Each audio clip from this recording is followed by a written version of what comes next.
morning mga idol. Bali yung tinuturo ko kuman ngayon mga idol, yung elevation yan mga idol.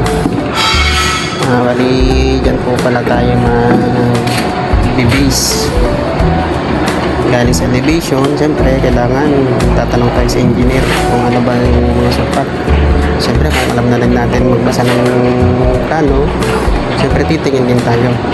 So mga idol, bali yan pala mga idol na tinuturo ko mga idol, yan pala yung all angle.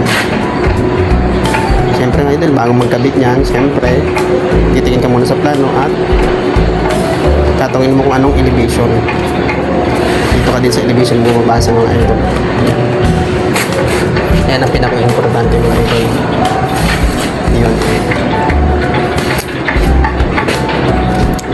Yung mga idol, ang sa akin lang mga idol, kung may natutunan ko kayo idol sa mga sinabi ko mga idol, na naintindihan kayo,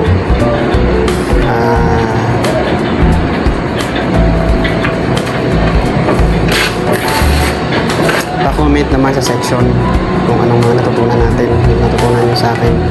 Kasi ako mga idol, hindi pa ako marunong masyado sa pag-installer. Bali, kung ano man lang yung nalaman ko, bali sinishare ko lang po sa inyo mga idol.